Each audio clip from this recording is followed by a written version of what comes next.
അട്ടപ്പാടി എല്ലാവരും പറയുന്ന പോലെ ആലപ്പുഴ ജില്ലയുടെ വലിപ്പമുള്ള വലിയൊരു വിശാലമായി കിടക്കുന്ന ഒരു പ്രദേശമാണ്. 135 സ്ക്വയർ കിലോമീറ്റർ വലിപ്പമുണ്ട് അട്ടപ്പാടിക്ക്. അട്ടപ്പാടി ഇപ്പോൾ ഒരു താലൂക്കാണ്. 3 പഞ്ചായത്തുകൾ, 6 വില്ലേജുകളൊക്കെ ആയിട്ട് വിശാലമായിട്ട് കിടക്കുന്ന ഒരു കാർഷിക മേഖലയാണ് അട്ടപ്പാടി. ഇവിടെ 48 വാർഡുകളുണ്ട്, 75,000-നടുത്ത ആളുകളുണ്ട്, 192 ഊരുകളുണ്ട്, 30% മുകളിൽ ആദിവാസികളുള്ള ഒരു പ്രദേശമാണ് അട്ടപ്പാടി.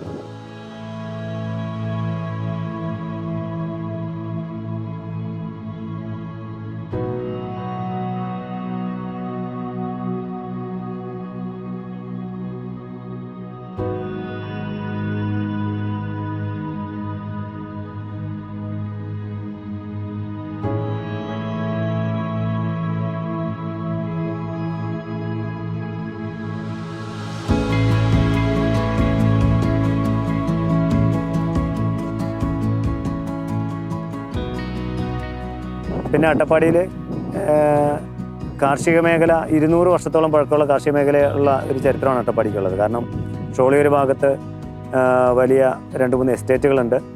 അതുപോലെ കുറുക്കുംകുണ്ടിനോട് ചേർന്ന് ആ ഭാഗത്തൊരു എസ്റ്റേറ്റ്, ചിണ്ടക്കി ഫാം, NSSൻ്റെ ഫാമുണ്ട്. അങ്ങനെ ഒരുപാട് ഫാമിംഗ് ഏരിയയാണ് ഇവിടം. അതുപോലെ സ്വാതന്ത്ര്യത്തിന് മുമ്പും ശേഷവും കുടിയേറിയ ആളുകൾ അട്ടപ്പാടിയിലുണ്ട്. അട്ടപ്പാടിയിലെ മലയാളികളുടെ കുടിയേറ്റം പ്രധാനമായിട്ടും സ്വാതന്ത്ര്യത്തിന് ശേഷമാണ് സംഭവിച്ചിരിക്കുന്നത്. അതിനു മുമ്പ് തമിഴ് കുടിയേറ്റങ്ങളാണ് ഇവിടെ മെയിനായിട്ടുള്ളത്. കിഴക്കൻ അട്ടപ്പാടിയിൽ തമിഴ് കുടിയേറ്റങ്ങളാണ് ഏറ്റവും കൂടുതലായിട്ട് നടന്നിട്ടുള്ളത്.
അട്ടപ്പാടിയിലെ കുടിയേറ്റക്കാരും പിന്നെ ട്രൈബ്സ് 192 ഊരുകളുണ്ടെന്ന് പറഞ്ഞില്ല. അപ്പോൾ 30% വരുന്ന ട്രൈബ്സ് എല്ലാ വിഭാഗം ജനങ്ങളും തമ്മിൽ പരസ്പരം നല്ല സഹകരണത്തിലാണ് ഇവിടെ കഴിഞ്ഞു പോകുന്നത്.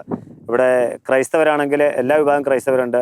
മാർത്തോമ, ജാക്കോവേറ്റ്, കാത്തലിക്സിൻ്റെ തന്നെ 3 വിഭാഗങ്ങളും, എല്ലാ വിഭാഗം ക്രൈസ്തവരും ഉണ്ട്. അതുപോലെ തന്നെ മറ്റു വിഭാഗങ്ങളിലുള്ളവരാണെങ്കിലും മുസ്ലിംസ് ആണെങ്കിലും ഹിന്ദുസ് ആണെങ്കിലും എല്ലാവരും ഒരു കാലഘട്ടത്തിൽ ദാരിദ്ര്യം പേറുന്ന ജനത കോട്ടയത്തു നിന്നും കണ്ണൂരിൽ നിന്നും തിരുവനന്തപുരത്തു നിന്നും അതുപോലെ കേരളത്തിൻ്റെ എല്ലാ ജില്ലകളിൽ നിന്നും കുടിയേറിയ ആളുകളുള്ള ഒരു പ്രദേശമാണ് അട്ടപ്പാടി. അങ്ങനെ ഇവരെല്ലാവരും അടങ്ങുന്നതാണ് ഇവിടുത്തെ 75,000-ഓളം വരുന്ന പോപ്പുലേഷൻ എന്ന് പറയുന്നത്. അപ്പോൾ ഇതൊരു ഏതെങ്കിലും ഒരു പ്രത്യേക വിഭാഗത്തിൻ്റെ മാത്രമായിട്ട് എടുത്തു പറയാവുന്ന ഒരു പ്രദേശമല്ല. എല്ലാ SC ST വിഭാഗങ്ങൾ, മറ്റ് ഹൈന്ദവരായിട്ടുള്ള ക്രൈസ്തവരായിട്ടുള്ള എല്ലാ ആളുകളും അവരുടേതായിട്ടുള്ള എല്ലാ പാർട്ടിസിപ്പേഷനും മികച്ച രീതിയിൽ തന്നെ ഉൾക്കൊള്ളുന്ന ഒരു പ്രദേശമാണ് അട്ടപ്പാടി.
ഇങ്ങോട്ട് വെച്ചോ, അല്ലെ പിന്നെ മണ്ണാവും.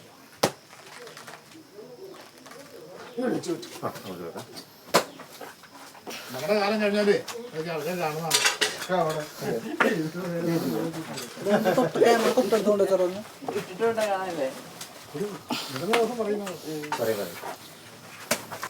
ഞാൻ മുണഞ്ഞൊന്നും പറ്റിക്കേണ്ടത് കയ്യിൽ ഞങ്ങൾ ഇല്ല എന്തായാലും ചെയ്യണം. പണ്ട് കാലത്ത് ഞങ്ങള് ഞാൻ കൊച്ചായിരുന്നത് വന്നതാ. കൊച്ചായിരുന്നപ്പോ കുട്ടിയായിരുന്നപ്പോഴേ വന്നതാ. അപ്പൊ അന്നത്തെ കാലത്ത് എങ്ങനെയായിരുന്നു ഇവിടുത്തെ ഒരു ജീവിത ശൈലി? അന്നത്തെ കാലത്തെന്ന് പറഞ്ഞാൽ അന്ന് ചക്കി മാങ്ങിയൊന്നുമില്ല. നമ്മൾ വന്ന് ഉണ്ടാക്കിയിട്ടാണ് 5-8 വർഷം കഴിഞ്ഞിട്ടാണ് ഇതൊക്കെ ചക്കി പ്ലാവൊക്കെ ആയത്. ചക്കി പ്ലാവ് വെച്ച് പിടിപ്പിച്ച് ഇങ്ങനെ ആയതാണ് ഇപ്പൊ. നമ്മള് വെച്ച് പിടിപ്പിച്ച് അരിയും ചാമ കോറ ഇങ്ങനത്തെ ഭക്ഷണങ്ങളായിരുന്നു ഇവിടെ ഈ കൃഷി ചെയ്തോണ്ടിരുന്നത്. പിന്നെ കപ്പ, ചേമ്പ് നാട്ടിൽ നിന്ന് കൊണ്ടുവന്നിട്ടാണ് ചാച്ചനും അമ്മയൊക്കെ നാട്ടിൽ നിന്ന് വന്നിട്ട് ചക്കക്കുരു കൊണ്ടുവന്ന് ഇവിടെ പിടിച്ചിട്ടതാ. ചക്ക അവിടുന്ന് ഇങ്ങനെ അടർത്തി കൊണ്ടുവരും. ചിലപ്പം അന്ന് ട്രെയിനൊക്കെ വരുമ്പോ ഇങ്ങനെ ചക്കയായിട്ട് അത്ര വരുള്ളൂ. അത് കഴിഞ്ഞ് ഇത്രയും ദൂരേക്ക്, അതായത് സിറ്റിന്ന് ഇത്ര ദൂരേക്ക് വരുമ്പോക്കെ അന്ന് വണ്ടിയൊന്നുമില്ലല്ലോ. വണ്ടിയില്ല. അപ്പൊ എങ്ങനെയാ കൊണ്ടുവന്ന്? മണ്ണാർക്കാടുന്ന് എങ്ങനെ മണ്ണാർക്കാട് വരും. അവിടുന്ന് എന്നിട്ട് ചുമന്ന് തലയിൽ വെച്ച് ചുമന്ന് ചക്ക എല്ലാ സ്ഥലവും ചൂല് വരെ നമ്മുടെ നാട്ടിൽ നിന്ന് കൊണ്ടുവന്നിരുന്നത്. ചൂല് വരെ പാക്കളം. അവിടുന്ന് പിന്നെ ഇങ്ങോട്ട് അത് ഭയങ്കര റേറ്റാ അവിടുന്ന് പാക്കളത്തുനിന്ന്. വരുന്ന ഈ വഴിയൊന്നുമല്ല, റോഡ് ഞങ്ങൾ കണ്ടൂര് വഴി ജില്ലിപ്പാറ വഴി വന്നിട്ട് കയറി വരുന്ന വഴി.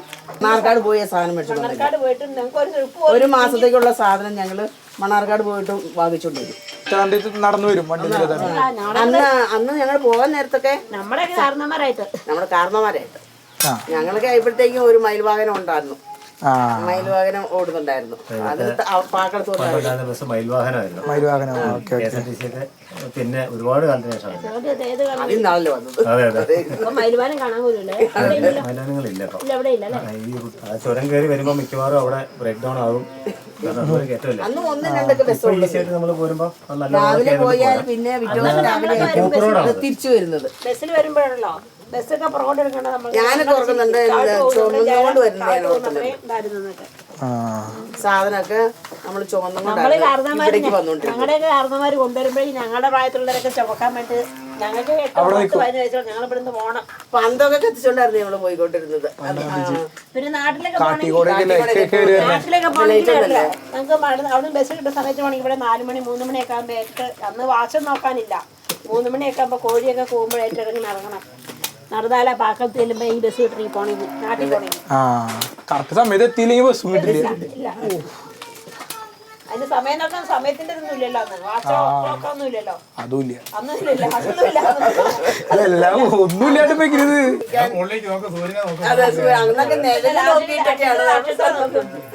പിന്നെ കോഴിയുണ്ട്, കോഴി പോകുന്നത് നോക്കാം. അങ്ങനെയൊക്കെ രാത്രി പോകും നമ്മൾ തോന്നുന്നത്. ഞങ്ങളത് കൂടുതൽ ഉപയോഗിച്ചിട്ടുണ്ടത് ഈ പന്തമായിരുന്നു. മണ്ണെണ്ണ വിളക്ക് കത്തിച്ച് വലിയ പന്തം ഉണ്ടാക്കും. എന്നിട്ട് അതുകൊണ്ടായിരുന്നു യാത്ര ചെയ്തോണ്ടിരുന്നത്.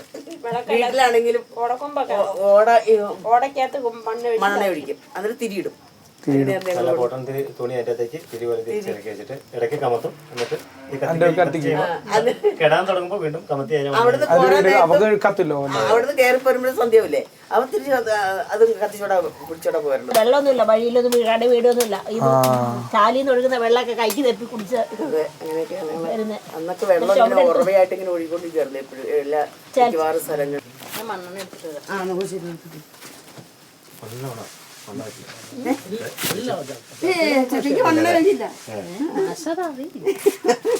എല്ലാരും ഒന്നും അറിയില്ല.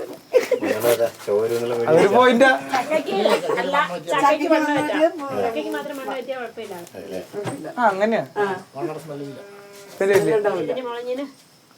ഞങ്ങൾക്ക് കട്ടപ്പാടിൽ ആദ്യം ഉണ്ടായിരുന്ന നെൽകൃഷിയും രാമച്ചം തെരുവേ മാത്രം ഉണ്ടായിരുന്നേ. നമുക്ക് പിന്നീടുണ്ടായ കാര്യമാണ് ആദ്യകാലൊക്കെ. അത് പുഴുങ്ങി തന്നെ ഉണങ്ങി ഉരലിനകത്ത് നെല്ല് കുത്തി കഞ്ഞി വെക്കുന്നത്. ഈ രാമച്ചൻ തെരുവിയൊക്കെ മുറിച്ച് അത് തെരുവെന്ന് പറഞ്ഞാൽ മരമുള്ള പുല്ല അത് നിങ്ങൾ മുറിച്ചിട്ട് പൈസക്ക് വേണ്ടിട്ട് പൈസക്ക് മുറിച്ചിട്ട് ഇങ്ങനെ തൈര് മാറ്റി കളയാതെ മുറിക്കുന്നുണ്ടെങ്കിൽ പെണ്ണുങ്ങൾ മുറിച്ച് മലയൊക്കെ മുറിച്ച് ഇങ്ങനെ ഒരേ മുടി കേട്ടിട്ടുണ്ടോ? പുൽത്തൈലം കേട്ടിട്ടുണ്ടേ? മാറ്റിയെടുത്ത് അത് അങ്ങനെ നമ്മള് മുറിച്ച് മലയെന്ന് മുറിച്ച് വാറ്റിയെ കൊണ്ടുപോയി വാറ്റി തൈലം എടുത്തിട്ടാണ് തൈലം കൊണ്ടുപോയി വീട്ടായിപ്പുറ സാധനം മേടിച്ചിട്ട് തന്നെ അരിക്ക് എല്ലാ സ്ഥലം മാർഗം പൈസയുടെ മാർഗം അതാ പൈസയുടെ മാർഗം. മാർഗം അതാ ഉള്ളത്. അരി കൊണ്ടുവന്നൊരു കാര്യമില്ലല്ലോ. പൈസ എന്തായാലും വാങ്ങണമെങ്കിൽ പൈസയുടെ മാർഗം അതേ ഉള്ളൂ. പിന്നെ അതിനൊക്കെ എന്ത് പണിയെടുത്താലും എന്താ നിസ്സാര രാമച്ചൻ പറഞ്ഞ മണ്ണിൽ ഇതുപോലെ നടുകയാണ്. പിന്നെ അത് പറഞ്ഞ പോലെ വെട്ടി കുത്തി അതിനൊരു മുള്ളും വരണ്ടിയൊക്കെ ഉണ്ട്. അതുകൊണ്ട് മുത്തി വാറ്റി അതിന്റെ വേരെടുത്ത് വേര് വെട്ടി കഴുകി ഇതുപോലെ തെരു വാറ്റും പോലെ തന്നെ വാറ്റി അതിൽ വാതരും ഒരാവശ്യം വരണമെങ്കിൽ 48 മണിക്കൂർ വേണം. 47 മണിക്കൂർ വേണം ഒരു വാറ്റ് വരണമെങ്കിൽ. തെരുവ് ഒരു ദിവസം 7 വാറ്റൊക്കെ വരില്ല, 7-9 വാറ്റില്ല, 9 വാറ്റൊക്കെ. ഞങ്ങൾ ഈ ഗർഭാവസ്ഥയിലൊക്കെ ഇരിക്കുന്ന സമയത്ത് അതൊക്കെ വീട്ടിൽ തന്നെ അതൊക്കെ വീട്ടിൽ തന്നെ ആശുപത്രിയൊന്നുമില്ല. ഞങ്ങളെ കാരണവന്മാരായിട്ട് എന്ന് പറഞ്ഞ ഒരു തള്ളയുണ്ട് ഇവിടെ. ഈ അടുത്തൊരു തള്ളയുണ്ടായിരുന്നു. ആ തള്ളയാണ് പ്രസവം എടുക്കുന്നത്. അന്ന് ആശുപത്രി കൊണ്ടൊക്കൊന്നുമില്ല. അന്ന് അകളിയിലൊരു ആശുപത്രി ഉള്ളത്. അവിടേക്ക് ഉണ്ടെങ്കിൽ വണ്ടിയിൽ വലിച്ചു കെട്ടി ആളെ കവിഞ്ചയിലോ അല്ലെങ്കിൽ ഇതിലെ വെച്ച് കെട്ടി എടുത്തോണ്ട് പോകാൻ പറ്റിയ അതിന് പിടി പോലെ 4 കാല് വെച്ച് കെട്ടും. എന്നിട്ട് തോള വെച്ച് 4 പേര് കൂടി ചേർന്നിട്ട് എടുത്തോണ്ട് പോണത് എടുത്തോണ്ട് നടക്കുക. 4 പേര് കൂടി എടുത്ത് നടക്കുക. എന്നിട്ട് വേറെ ആൾക്കാരുണ്ടാവും നടക്കും മാറിപ്പാൻ ഒരു ആശുപത്രി കേസ് സഹകരണം ഉണ്ടായിരുന്നു. അയൽവാസികളൊക്കെ ആയിട്ട് ഉള്ളവര്. പിന്നെ ആദ്യം കുടിയേറി കുറച്ച് പേരൊക്കെ ഉള്ളൂ. ഒരു 8-10 ആദ്യം 10-12 കുടുംബമൊക്കെ അയൽപ്പക്കം എന്നൊക്കെ പറഞ്ഞാൽ പാക്കളത്തുള്ളവരും ജല്ലിപ്പാറയുള്ളവരും അതാണ് അയൽപ്പക്കം. അതിലൊന്നുമില്ല. ഞാൻ ആദ്യം 1-2 വീട്ടുകാർ വന്നത്. അത് കഴിഞ്ഞിട്ട് പിന്നെ ബാക്കിയുള്ളവർ ഓരോന്നോരോന്നൊരു വർഷങ്ങൾ കഴിഞ്ഞൊക്കെ വന്നത്. ആദ്യം 1-2 ഒക്കെ ഉണ്ടായിരുന്നുള്ളൂ. അത് പള്ളിയൊക്കെ ജല്ലിപ്പാറയായിരുന്നു കേട്ടോ. ജല്ലിപ്പാറ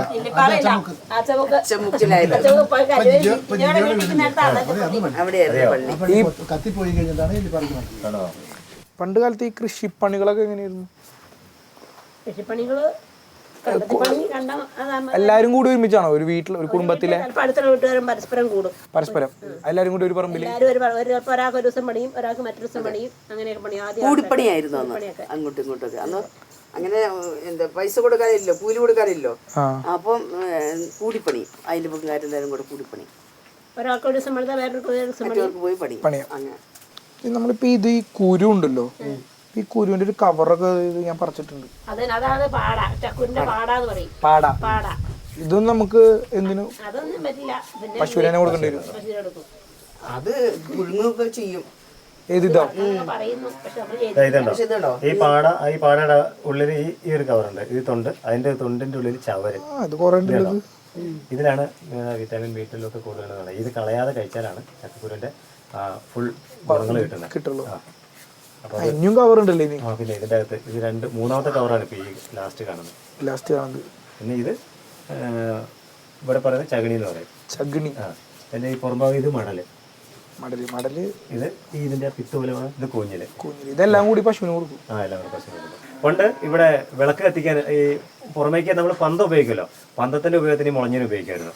പന്തത്തില് അതായത് നമ്മൾ ഈ ഇപ്പൊ ചക്ക മുറിച്ച് കഴിഞ്ഞപ്പോൾ ഒരു കമ്പയിൽ ഇതെല്ലാം കൂടെ അരക്കെല്ലാം കൂടെ ഉരുട്ടി എടുത്ത് വെക്കും. എന്നിട്ട് മിക്കവാറും വീടുകളുടെ ഇറമ്പിൽ ഇത് ഒരു കമ്പയിൽ ഇങ്ങനെ കോർത്ത് വെച്ചിട്ടുണ്ടാവും. അപ്പൊ നമ്മൾ രാത്രിക്ക് എവിടെയെങ്കിലൊക്കെ പോകുമ്പോൾ പെട്ടെന്ന് കത്തിക്കാൻ വേണ്ടിയിട്ട് ഈ സാധനം കത്തിച്ചിട്ട് പോകും. അരക്ക് കത്തിക്കും. ചെറിയ ദൂരമൊക്കെ നമുക്കത് കിട്ടും. പിന്നെ തീ കത്തിക്കാനൊക്കെ അതിന്റെ അരക്ക് പെട്ടെന്ന് മിക്കവാറും കാണുന്നു എയർബിൾ ഇങ്ങനെ കുത്തി വെച്ചിട്ടുണ്ടാവും. അങ്ങനെ ഇരിക്കും. അല്ല, നിങ്ങൾ കൃഷി ഇപ്പൊ നിങ്ങൾക്ക് കൃഷി ചെയ്യണം, ഒപ്പം തന്നെ മറ്റേ അതായത് എന്താ പറയാ നമ്മുടെ കുട്ടികളെ നോക്കണം, എല്ലാം കൂടി ഒരുമിച്ച് എങ്ങനെയാ ഒരു മാനേജ് ഒരു ടൈം ആയിട്ട്? ഇന്നത്തെ പോലെ 2 പേരും നല്ല ഒരു വീട്ടിൽ പറഞ്ഞ 8 പേരൊക്കെ ഉണ്ടാവുമല്ലോ. നമ്മുടെ അടുത്ത് അപ്പൊ കൊച്ചുങ്ങളെ ഏൽപ്പിക്കൂ. മൂത്ത കൊച്ചുങ്ങളെ ഇരുത്തിയിട്ട് എന്റെ അപ്പൊ അമ്മച്ചി മൂത്താന്ന് പറഞ്ഞല്ലോ. മൂത്തതാണ്. എന്റെ വീട്ടിലെത്തിരാതും ഇതൊക്കെ പിന്നെ അധിക ഭാഗവും എന്റെ അപ്പനെ ചോലത്തെ ആളായിരുന്നു. പിന്നെ മൂത്തതായിരുന്നു. ഞങ്ങൾ 4 മക്കളായിട്ട് അട്ടപ്പാടി വരുന്നത്. ബാക്കി 4 മക്കൾ അട്ടപ്പാടി തന്നെ ഉണ്ടായതാ. മൂത്തവർക്ക് കഷ്ടപ്പാട് ബുദ്ധിമുട്ട് കൂടുതൽ അതേമാതിരി ആഗ്രഹിച്ചക്കാരും കഴിക്കാൻ കഷ്ടപ്പാട് ബുദ്ധിമുട്ട് ഏറ്റവും കൂടുതൽ അവർക്കാണ്. മൂത്തവർക്കല്ലേ?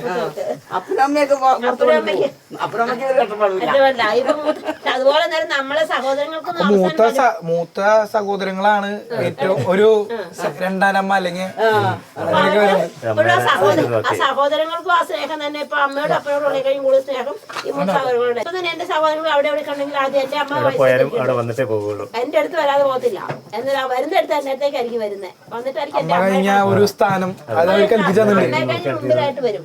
എന്നെ നിന്നിട്ട് എനിക്ക് അവരുടെ അടുത്തേക്ക് പോകുന്നത്.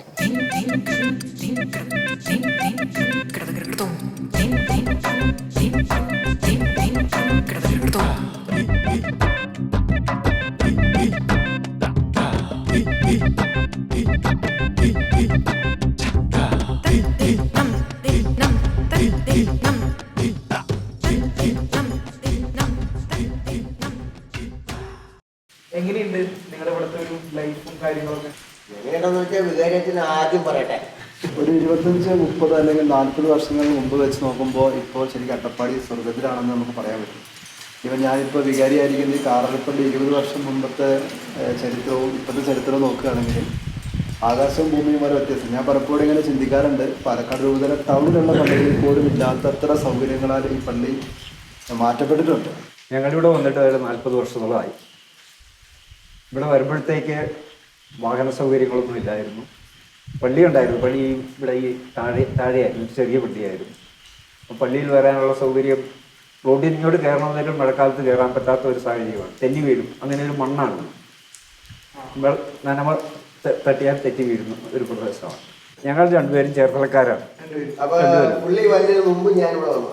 അപ്പൊ ഞങ്ങൾ ബസ്സിലെ കാളവണ്ടിയിലാണ് ഞങ്ങൾ ഇങ്ങനെ യാത്ര ചെയ്തുകൊണ്ടിരിക്കുന്നത്. കാരണം വെച്ചാൽ കാളവണ്ടിയിൽ തന്നെ യാത്ര ചെയ്യാനായിട്ട് കിട്ടില്ല. ഞങ്ങള് നടന്നാണ് വന്നുകൊണ്ടിരുന്നത്. അതുപോലെ ഒരു കല്ലുമ്മ കല്ല് അങ്ങനെയുള്ള സംഭവങ്ങളിലാണ് ഞങ്ങൾ വന്നുകൊണ്ടിരുന്നത്.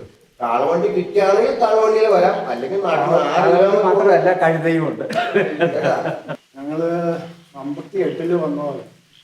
അന്ന് നെല്ലിപ്പാറ പള്ളിയില്ല, ഈ മുണ്ടമ്പാറയാണ് ഒരു ഷെഡ് വെച്ച് കെട്ടി കുർബാന ചൊല്ലിക്കൊണ്ടിരുന്നത്. അതൊരു വയസ്സി എന്നൊരു ചെറിയൊരു അച്ഛൻ,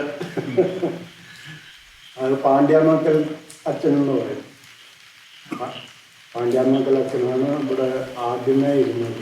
അച്ഛൻ രാവിലെ എണിച്ച് ഒരു കുറച്ച് അരിയെടുത്ത് കഴുകും. അത് ഈ പച്ചരിയാണ്. പച്ചരി എന്ന് പറഞ്ഞാൽ അത് നാടൻ ഉരലി കുത്തിയെടുത്ത ഉരളി കുത്തി എടുക്കണതായ അത് അച്ഛൻ തന്നെ കുത്തി എടുക്കും, അല്ലാതെ വേറെ ആരെക്കൊണ്ടും തൊഴിക്കില്ല.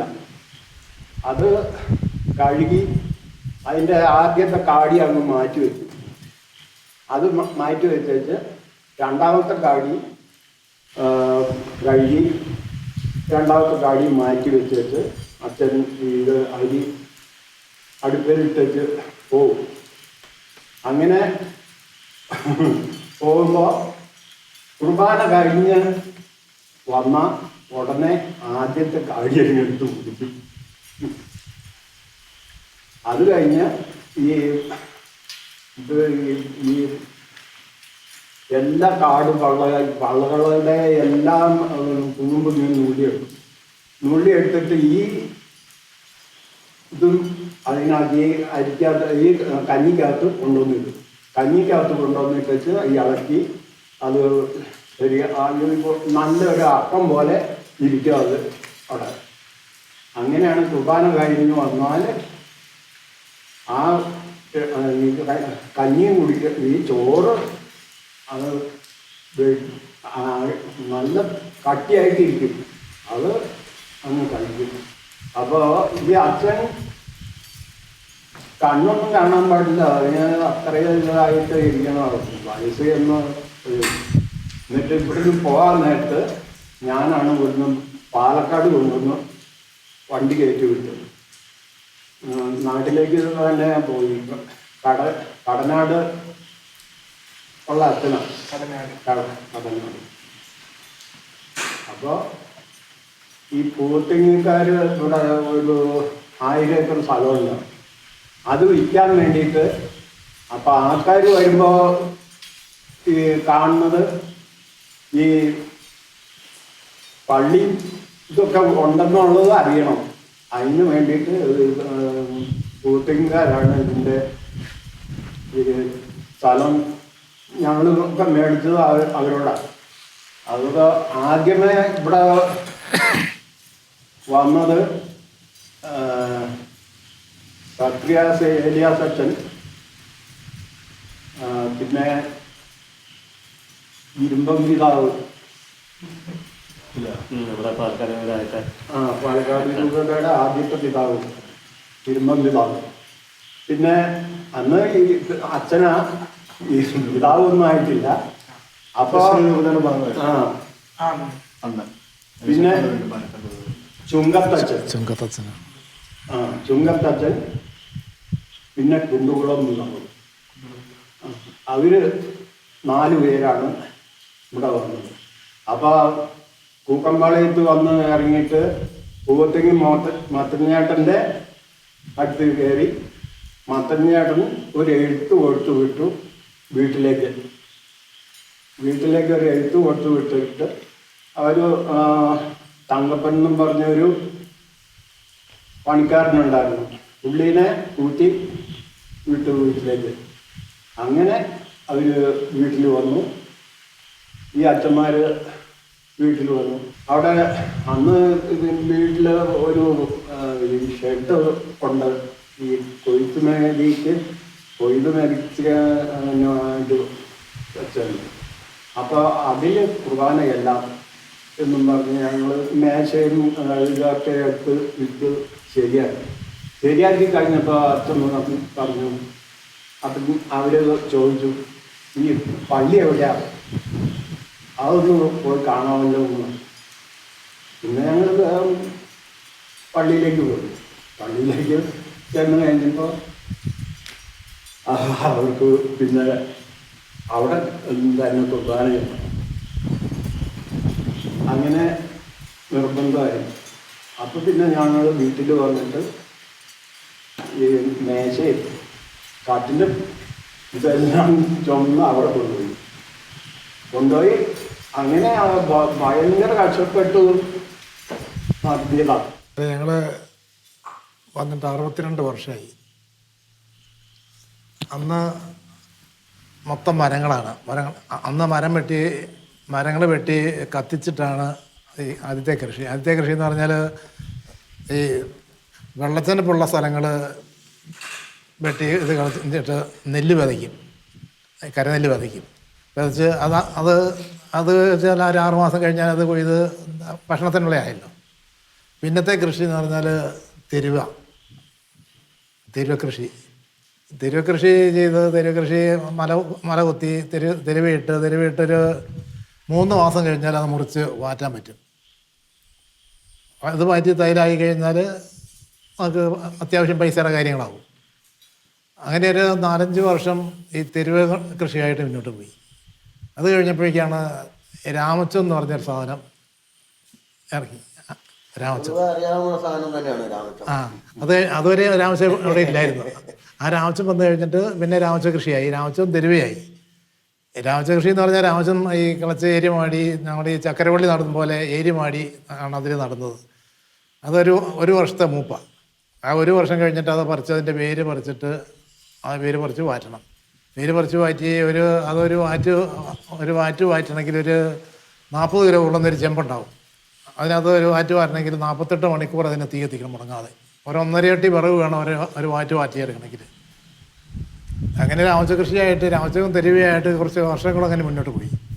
അത് കഴിഞ്ഞിട്ടാണ് പിന്നെ അപ്പോഴേക്ക് താന്ന പ്രദേശങ്ങളിലൊക്കെ കുറേശ്ശെ കമുകും കുരുമുളക് വള്ളിയൊക്കെ വയ്ക്കാൻ തുടങ്ങി. അങ്ങനെ അത് ചെയ്ത് ഈ കമുകൊക്കെ കായ്ച്ചു തുടങ്ങി. അപ്പോഴേക്കും രാമച്ച കൃഷിയും തെരുവ് കൃഷിയൊക്കെ അവസാനിപ്പിച്ചു. അന്നത്തെ ജീവിതത്തില് ഇപ്പം ശരിക്കും പറയുകയാണെങ്കിൽ ഇപ്പോഴാണ് മോശം. അന്ന് സുഖമാണ്. കാരണം വെച്ച് കഴിഞ്ഞാൽ ഉള്ളത് വാറ്റുന്നു. അന്ന് പിന്നെ ശരിക്കും രാമച്ചാണെങ്കിൽ രാമച്ചൻ തെരുവ വാറ്റുന്നു. അന്നൊന്ന് കാര്യങ്ങൾ നടക്കും. ഇന്ന് അങ്ങനെയല്ല, ഇന്ന് ബാധ്യതകളാണ് ഇഷ്ടം പോലെ വന്നുകൊണ്ടിരിക്കുന്നത്. കാരണം വെച്ച് കഴിഞ്ഞാൽ അല്ല കാര്യങ്ങള് കറക്റ്റായിട്ട് പറയാണ്. കാരണം വെച്ചാൽ ഇന്ന് ആഡംബരല്ലേ കാര്യങ്ങൾ, മൊത്തത്തിൽ ആഡംബരല്ലേ. അന്ന് കപ്പ നെല്ലൊക്കെ ഇഷ്ടം പോലെ ഉണ്ട്. ആഡംബരമില്ല. കപ്പ നെല്ല് ചേമ്പ് നമുക്ക് തീറ്റകൾ എന്ത് സാധനം കുഴിച്ച് വെച്ചാൽ ഉണ്ടാവുകയും ചെയ്യും. ഇഷ്ടം പോലെ സാധനങ്ങളുണ്ടാവും. അന്നൊക്കെ നെല്ലിന് എന്നാ വിലയുള്ളത്? നെല്ലിന് കപ്പ പറിച്ചു കഴിഞ്ഞാൽ ഒരു 5-8 ആൾക്കാരുള്ള 4-5 കുടുംബങ്ങൾക്ക് ജീവിക്കാൻ പറ്റുന്ന ഒരു സംഭവമാണ്. ഒരു 6 മാസത്തേക്കൊക്കെ കപ്പ ഉണങ്ങി വയ്ക്കും. അതെ. അങ്ങനെയൊക്കെയാണ് ജീവിച്ചുകൊണ്ടിരുന്നത്.